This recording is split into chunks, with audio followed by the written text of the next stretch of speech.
Salam sejahtera dan selamat datang sekali lagi ke channel ini Currents VMY. Pada video kali ini kita ingin membongkar ataupun kita ingin mengulas satu kontroversi yang boleh membuat Anda tercengang. 8,4 juta ringgit digunakan untuk lencana jalur gemilang.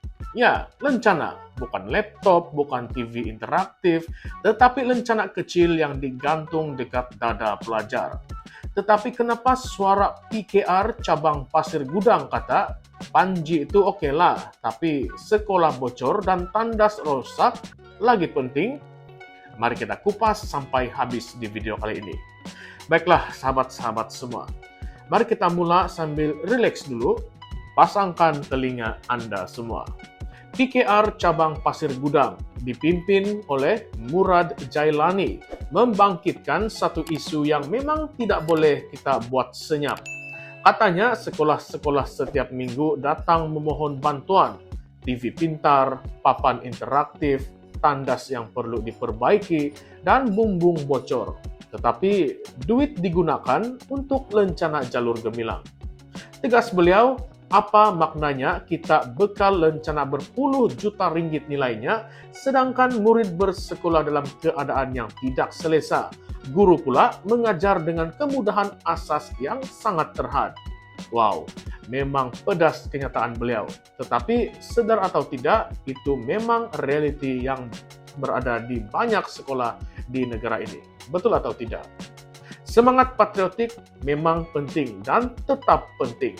Tetapi kalau ruang belajar reda hujan, toilet pun selak tikar ataupun papan nombor pecah, kamu rasa patriotik akan tumbuh macam mana dalam keadaan yang begini?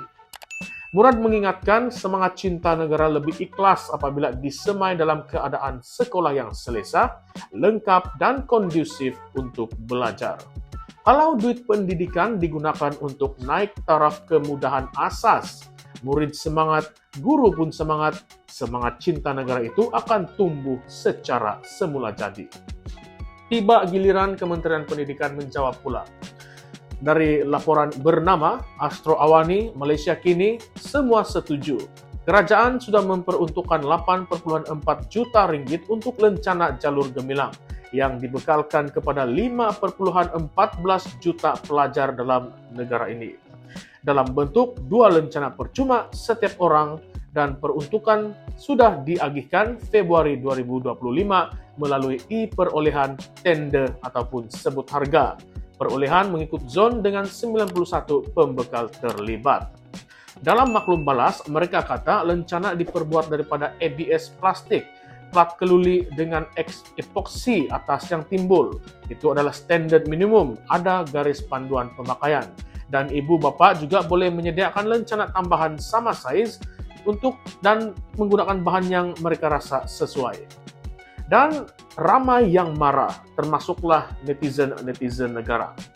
Mereka mendakwa 8,4 juta ringgit itu seakan-akan disalahgunakan dan lebih beralasan kalau digunakan pada pembaikan sekolah dahulu daripada lencana yang tidak dipakai secara konsisten.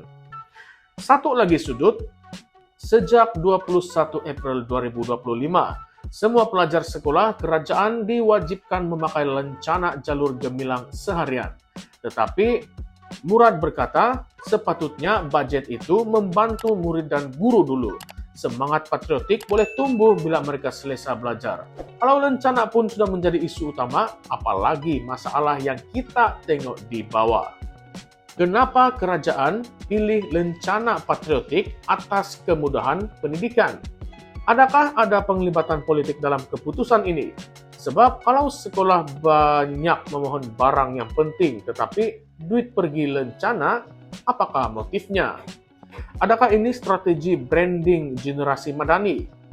Tetapi dengan mengignore ataupun tidak peduli kemudahan asas di sekolah. Betulkah lencana ini pacu semangat cintakan negara ataupun cuma simbol kosong yang tidak memberi manfaat langsung kalau murid belajar dalam tandas yang bocor? Kamu rasa bagaimana? Adakah langkah ini sebenarnya PR semata-mata untuk nampak patriotik di mata umum, sedangkan masalah sebenar diabaikan begitu saja.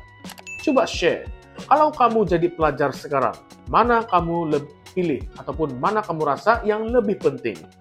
Dua lencana plastik ini ataupun akses bawah sekolah yang selesa dan boleh menumpukan perhatian untuk belajar? Kalau saya, ia memang mencuit jiwa rakyat biasa. Patriotisme itu sangatlah penting, tetapi sebagai rakyat yang membayar cukai, kita ingin duit kerajaan digunakan untuk perkara yang paling perlu dahulu. Bayangkan, sekolah usang, murid kena hadap silau papan hitam ataupun bilik air yang penuh dengan lumut. Tetapi tangan dapat lencana. Tetapi semangat belajar terganggu sebab kelas panas dan tidak selesa. Itu adalah persoalan moral dan praktikal. Memang betullah, semangat patriotik itu bukan pada lencana sahaja, tetapi kepada persekitaran juga yang mendorong belajar untuk hormat negara dan juga menjadi modal insan. Adakah ini satu signal kerajaan memberi fokus kepada simbol semata-mata dan bukan substansi? Kenapa tidak didedahkan pembekal lencana walaupun ada 91? Adakah ada komision? Sidang tender boleh disuspek tidak adil. Tambahan pula ibu bapa boleh sediakan lencana sendiri. Kerana itu macam pindaan flexibility tetapi duit sudah dihabiskan. Banyak tanda tanya terbuka. Kamu rasa ini skeptikal macam PR atau memang agenda sekolah dan zakat pendidikan tidak diendahkan? Baiklah sahabat-sahabat semua, saya serahkan kepada Anda untuk menilai, untuk mengulas, dan untuk persoal dan juga pikirkan jawaban persoalan-persoalan itu. Baiklah, sebelum kita mengakhiri ulasan kita pada kali ini, jangan lupa untuk tekan like dan juga subscribe. Karena kita belum habis bongkar lagi, kita akan terus mengikuti isu yang seterusnya. Adakah KPM akan ringankan tekanan sekolah yang memohon untuk menaik taraf? Ataupun lencana akan terus menjadi top priority? Mari komen, siapa rasa 8,4 juta ini sepatutnya boleh beli TV pintar, smartboard, bumbung yang siap, dan macam-macam lagi untuk menaik taraf sebuah sekolah. Kalau kamu ada sekolah ataupun adik anak yang pergi ke sekolah yang mengalami tandas yang rosak, tinggalkan komen. Mungkin kita boleh bantu dapat perhatian pihak bertanggung jawab. Baiklah semua, jumpa lagi di dalam episode yang seterusnya di mana kita akan bongkar lebih banyak isu kontroversi tetapi dengan fakta dan kita tidak akan memfitnah. Baiklah semua, salam sejahtera, salam perjuangan dan salam reformasi. Sekian sahaja semua, terima kasih.